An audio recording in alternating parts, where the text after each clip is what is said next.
guys? It is your boy Danny Pats. Welcome to Squad Talk Season 4, Episode 3, if I'm not mistaken. Yes. Sweet.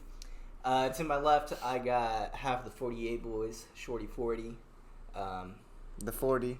40 and 48. Not 24. I don't know why I keep saying half and saying 40. Half of 48 is 24. So 24 over here. Word. And a very special guest for the evening, Mr. Jake Stevenson. How are you feeling, man? Ew. I'm good. I'm great. I'm getting my braces off literally tomorrow. A single of mine comes out sometime this month. I don't remember. I just released my 7th album, Identity, on my Bandcamp. I'm trying to put it to streaming services. I've got some shit I gotta do. I just finished burning the double discs albums. There's 25 copies total. I'm going to sell 20 of them for my upcoming album. Cool. World Problems Lightbringers. I have the cover done. I need to print the covers, and then the CDs will be done. I'm currently doing summer classes in college, and yeah, just What kind of classes? What kind of classes? Animation. So one of them is basically storyboarding, and the other one is computer animation. Oh, that's sick. But it's very condensed and very it's a lot. Yeah, that's what I was about to say. I bet that would be a lot. So let's talk about Night Days for a little bit. Curator, creator, owner of Night Days Streaming Festival. We got done with it probably what was it, last month, 2 months ago? Night Days 3? Night Days 3 was I can't even remember. I want to say May for some reason. I think so too. Night Days 3 was a couple months ago, I think. Yeah, that's right. Any That's plans long. on Night Days 4 by chance? Originally I was leaning toward no, because Night Days 3 was so exhausting. The entire reason that Night Days 3 took so long was because one, I don't know, I just didn't feel that there were because directly after Night Days 2 was when stuff like Northern Lights and stuff like the Rave Minds Throw an Elbow series came out. Yeah. And I literally just thought it wasn't, the streaming festival zone wasn't big enough for Night Days in it as well. So I just it was just impossible to plan or do anything. And then also just nobody, it was just I don't know, it was just a lot. It just took forever to do, and then when actually doing it, by the time that I actually started planning it, it had been comparatively a long time since Night Days 2, where I had completely forgotten how to do anything. So I was basically running on fumes, running on pins and needles. Yeah, What the fuck is that phrase? It was really tiring and really exhausting. I had to have a lot more help. It was a lot. Night Days 2 was basically a breeze. Night Days 3 was not a breeze. It was God, I don't remember when it was. I want to say was it May? Because during that, from February to April was my spring semester of online college as well. So I was doing that while simultaneously doing shows and music and Night Days 3. So it was just a lot, and it was really stressful. So, but originally I was I don't want to do Night Days 4. It was tiring, and I don't want to do it again. And nobody wants to, because the extra kicker was that a lot of the people that I originally talked to, they were we're just taking a break from live streams, and then people would then show up later in what was the one festival that everyone said was their last one? There was some virtual festival, I can't remember. I think I played it actually, where my memory's shit, where everybody said oh, this is my last virtual festival because we're moving to in real life shows.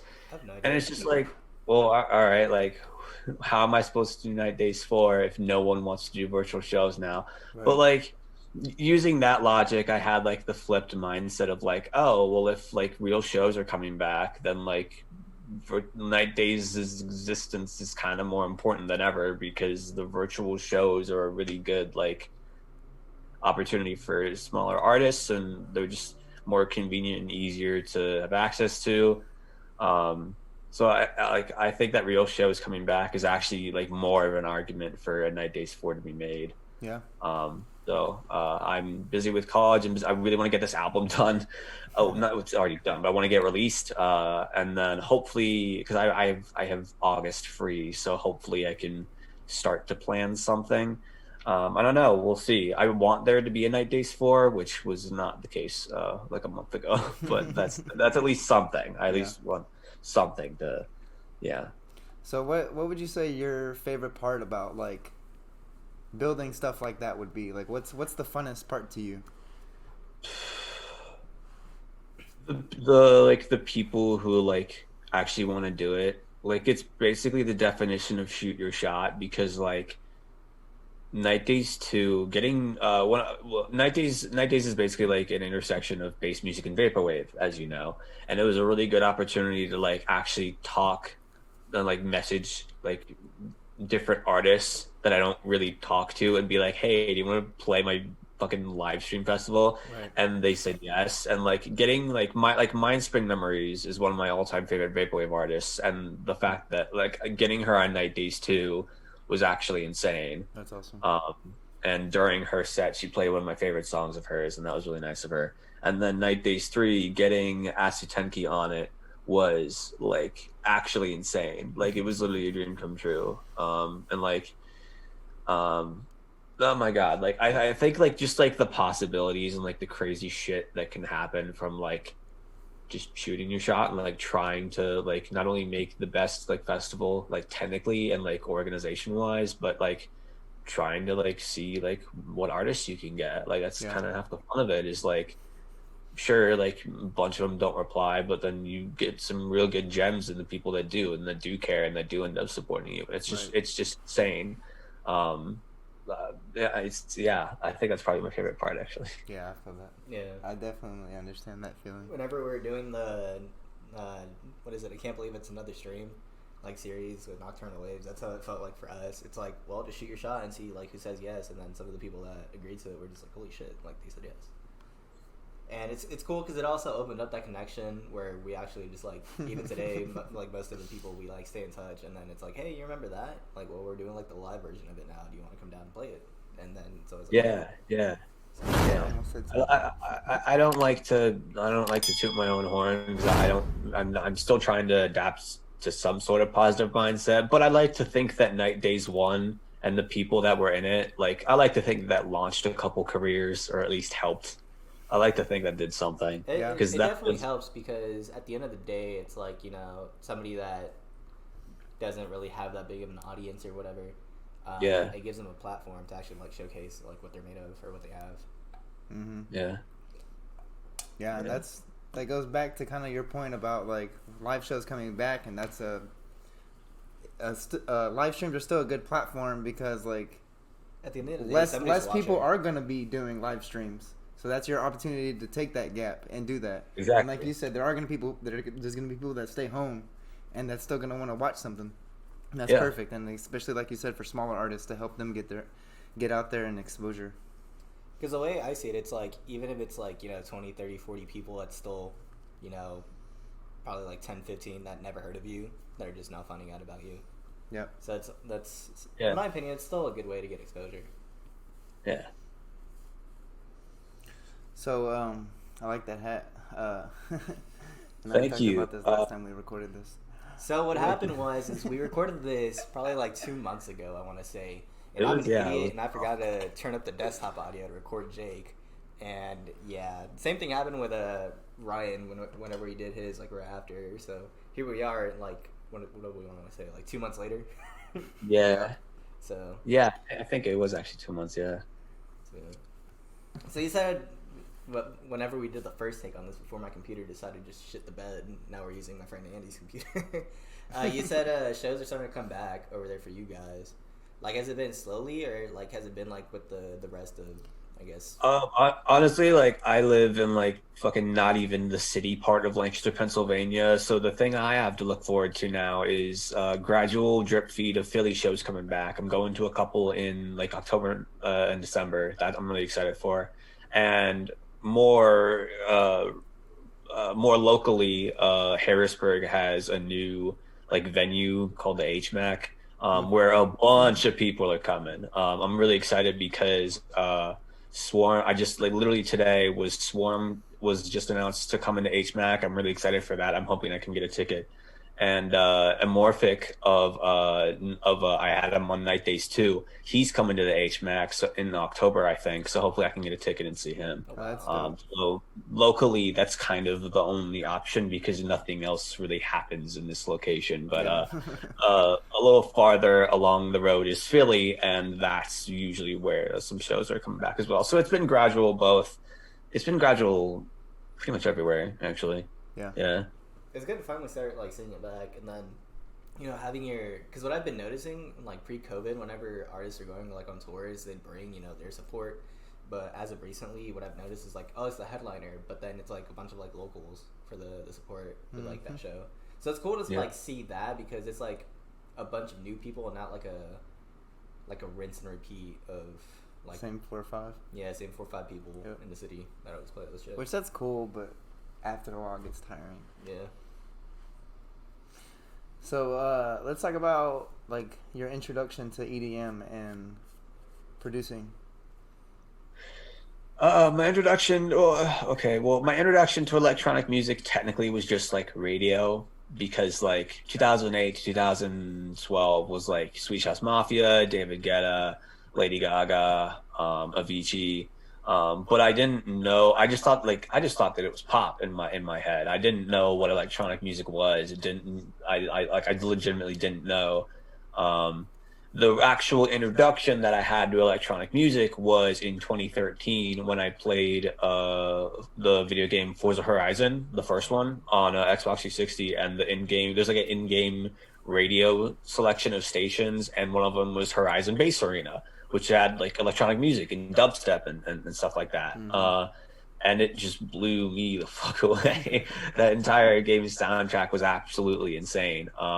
To the point where somewhere in my bedroom I found some game file of like an in concert like poster of all the artists on the radio stations. That's cool. And I upscaled that shit, printed it, and it's now a poster in my room. Like it's all the Forza Horizon games except for 2 have been really significant, but the first one was definitely an introduction to electronic music for me.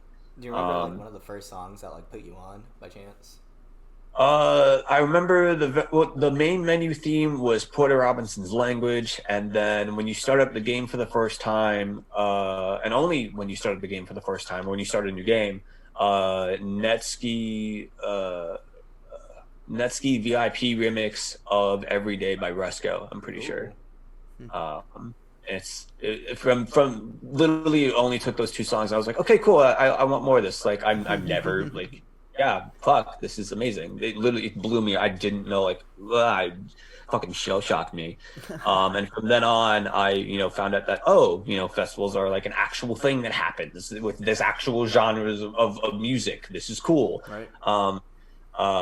And it's a long story short, birth stuff messing with my brain, but like, basically wasn't allowed to go to any shows or raves or anything. I ended up, my first show was like 2019. So it was about 6 years of only being forced to like be by the sidelines and like absorb the scene through like YouTube setup loads, SoundCloud setup loads, Tomorrowland 2017 on YouTube. I watched a lot. EDC Las Vegas 2016, Alice in Wonderland that I watched a lot. That got me into her, and that got me to EDC, which was cool because then EDC Orlando 2019, I saw Alice in Wonderland, so that came full circle. That was nice. That's cool. Feed Me had a song on Forza Horizon Bass Arena, and then my first show ever was Feed Me at the TLA in 2019. Nice. So it was 6 years of just absorbing everything. Oh my God, it was a lot. I went to FYE and got hundreds of dollars of mixtapes that would find different electronic songs to put them on. I bought album CDs. I listened to fucking Virus by Excision, but I had the actual album CD. I must have listened to it 100 times, fucking front to back every morning just to wake up. It was really nice. Like, I just really got to absorb the scene and like find out what I liked and find out like shit that worked for me. Production wise, technically I started out in 2015. what was the first? I found out that I was really good at making like edits or like sampling. So now back in 2015, I was really good at like just all of a sudden getting ideas to like, oh, wouldn't it be funny if they put a SpongeBob sample in place of this sample? Like that would be fun. And that's what I did. I did.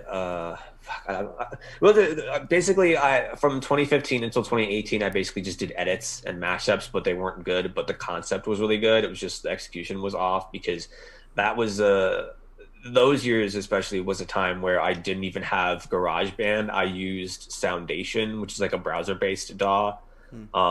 It was just like, man, it was like wow, beginnings, man. 2018, I literally overnight decided I wanted to make music, like literally overnight. Like I think it was early April 2018, and then from there I got GarageBand and fucked around with it and made my first songs, which I'm planning on releasing.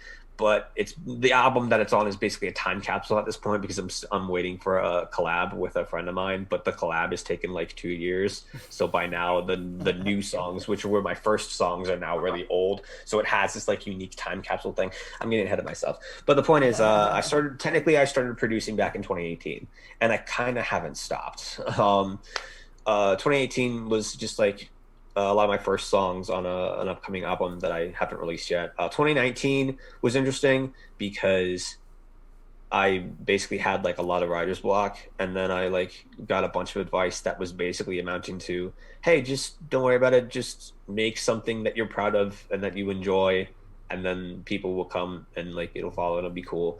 And so October 2019 I made like 2 songs, which would eventually become the first 2 songs on my World Problems album, which is technically getting a re-release / sequel mixed into one with the CD album that I'm going to release. I don't know what the release date is going to be yet, but I'm almost done prepping the CDs for it. It's going to be World Problems Lightbringers. It's going to be 2.5 hours, 2 discs. It's going to be fucking amazing. It's probably my best work yet. Counting October 2019 as the start date for the album because I made the first 2 songs then. I finished the album March 2021 when I did Digital Embrace with Melly Melody. So I think it's been like a year and a half on and off of making the album. So I'm really excited. It's just been a lot. I kind of haven't stopped.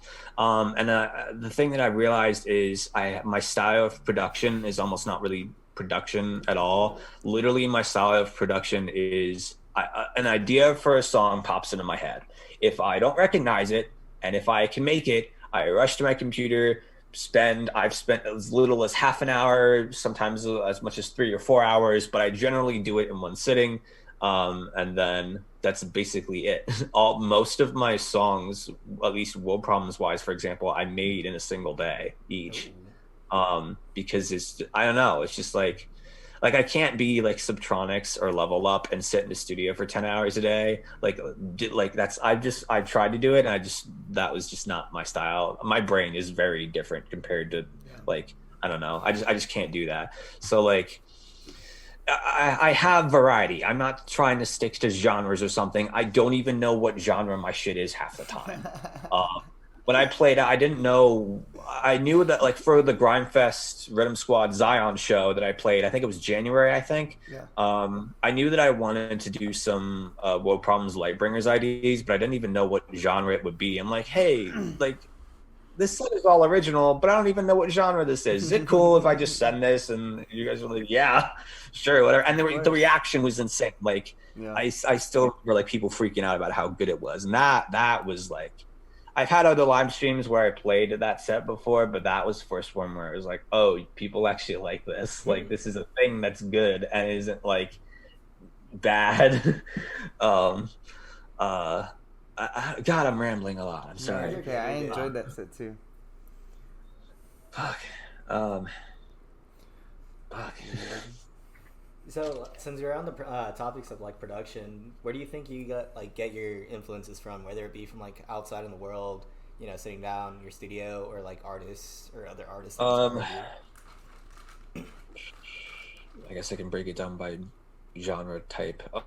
Skeleton Dome VIP, and my next song, That Thing, which is coming out in a couple weeks or less than 2 weeks. July 23rd. That's all like bass music inspired stuff. That thing is more like unconventional. I don't even know what genre it is again, but like I don't really know what my dubstep influences are as far as production, because I just try to make bass music. Like that's an interesting thing of like I don't know. Like as far as like bass music goes, I don't know if I have an influence for production specifically. I'm not trying to sound like anybody. Right. I don't know. And vaporwave.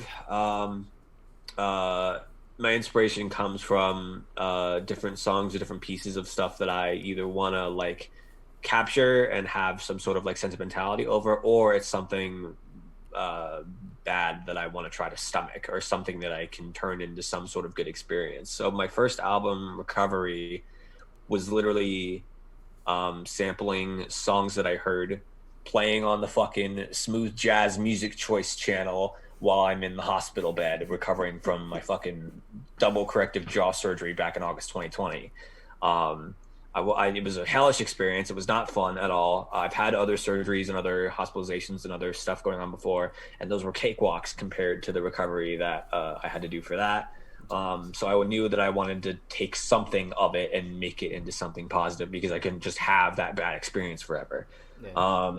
And a lot of my stuff, like my recent 7th album, Identity, I put on my Bandcamp. I'm trying to put it on streaming services, but technically I guess it's my 7th album. That was trying to recapture and repackage my childhood, because it was good, but I find myself looking back on it as bad memories and not like what it should be. It's really weird. It's really weird what trauma does. Because like you know that you had good times with people and you know that they're good people, but all you can see when you look back is just bad shit that you really don't want to remember. So Identity was me trying to take pieces of my childhood and actually make them good again. So I'm excited to put that on streaming services, because I want to see actually I already know what people think, because apparently I've had at least 2 different people that have said that's the best music I've ever made. Nice. So that it was really heartfelt, and so the vaporwave is recontextualizing memories and trauma bits and different things. Aside from Local Channels, which was an album, I guess, tribute to, that was a direct production influence from Asutenki. I must have listened to his albums billion times trying to figure out, okay, this is where he does this, and this is where he does this, and this is that, and this is how he does this, and this is where you do that, and this is how far you loop this for, and this is how you do that. And I just like turned it into, okay, I'm going to try to make Signal Wave. I'm going to try to make an Asutenki type album, and that's what became Local Channels. And the cassette release for Local Channels sold out within 24 hours and catapulted it to the top of a couple different Bandcamp tags, sandwiching it in between different Asutenki albums, which still blows my mind even as I say that fucking sentence. So like, I don't know, I just have a lot of different, and then World Problems is straight up Hans Zimmer, Jack Wall, Swarm, Robert Panico. I've sampled Jack Wall 2 different times, like a few different times over the course of the upcoming 2.5-hour album. But there's literally like parts where it's like, okay, well, I have this Jack Wall sound from Black Ops 2 as a placeholder, but I can't recreate it. I kind of don't want to recreate it. It like makes the track, fuck it, it's like a second long, I'll just put it in there, it's fine. So that happened a couple times. That's just straight up just Jack Wall influences. Hans Zimmer's Rush was a huge influence for World Problems. Swarm was very kind to make some Swarm sounds packs. I think he has 4 of them out. I used them on a couple, maybe 1 or 2 different songs, but there's definitely one in there. And then Robert Panico, who did the soundtrack for Marble Hornets, was an inspiration as well. And he's nice. We like exchange likes on Twitter sometimes. He's cool. That's cool. So I just have a lot of different inspirations and a lot of different stuff that comes from a lot of different places, because my mind is kind of all over the place, and I don't really have I don't really focus on genres. It's just like literally whatever comes to mind, which is why whatever you like. My stuff is so varied. Like I think I sent my 100 Gex Money Machine remix to someone in a Twitter DM, and their response was, like, shit, dude, like your music is so varied. I don't know where it's going to go next. And that's probably my favorite part about it. Like, I think that was probably my favorite message I've gotten in regards to my music. Cause like, wow, that is actually true. I have a lot of variety. It's nice. A lot of different influences, a lot of different stuff from a lot of different places. So I have a question. If you were to pick any venue or location or even festival to play at, what would it be? Play at? Yes. I guess for convenience's sake, I'd say HMAC, but that's not where near the correct answer. If you throw in festivals, that's not nearly the correct answer. Fuck, I'd probably just say EDC Las Vegas because a lot of different, like in that like 6 years of like absorbing rave culture, like EDC Las Vegas vlogs was a shit, man. Like, fuck, like that's how I discovered that R.L. Grimes and Skrillex's "Waiting" was a good song because someone put it in their EDC vlog as they come out into the fucking like huge stadium and it's blasting from a like EDC Las Vegas is just like, I want to say a cornerstone of like my early like introduction into raving, and like to play that would probably be a really neat full circle thing. Oh Yeah. So since you put on 3 different 9 days streaming festivals, I'm pretty sure you know like a handful of people that aren't getting like the appreciation they get. Like they're extremely talented but just not well known. Who would like some of those people be? Who would some of the artists be that are like, I guess that are small but deserve some more recognition since you've if they're small, an artist who's small but they deserve more recognition? Yeah. Oh God, so many. And it's funny because like to answer that, like since the artists have played like 90s 1 and 90s 2 and even 3, like they actually kind of have gotten that recognition. Like it's really interesting to see. Like Kairos, I think, played Night Days 1, and then soon after he got a Squad Talks, and like Sensei played Night Days 2. That was his first ever set, and now he's the fucking man. Like so many fucking people, like Amorphic had him on for Night Days 2, and now he's fucking coming to near where I live. Like, oh boy, small artists who deserve recognition. There's like, fucking a lot of people. Sometimes you get people who are, well, actually no, that's not even true. Yeah, there's just a lot of fuck, man. It's what we've had 30 to 35, and then was it 50 for 3? That's a lot. I don't actually. Fuck. I need to look this up. Hold on. There's a ton, and there's got to be some. I have the Night Days albums in my photos. Yeah, here it is. There's just so many. It's like, fuck. Smaller artists who deserve more recognition. I would say Asutenki off the top of my head, but I guess Noryokun would be like their technical, like, because Asutenki technically was discontinued and then Noryokun brought it back for 9 Days 3. So technically check out Noryokun. He's really good. Fuck, oh, there's so many good people. I'm so fucking happy. It's basically just like a festivals of friends. Like, Jesus Christ, this is so good. An Enemy does really good. His mixes are really fucking good. I think his Night Days 2 set was literally him screen recording an iPad DJing app and then him doing it in real time across 4 channels. It was fucking insane. What the hell? Fuck, Nevermore, and Obelisk and Sombra, actually, all 3 of them. They're doing really good work. They're a really nice group of people to have around. Yep. I could literally name everybody on these fucking lineups. I'm just looking at 3 and I could name everybody on this lineup, much less 1 and 2. Fuck, but I really want to name people. It's such a contradiction. Oh God, I could really name everybody. Shit.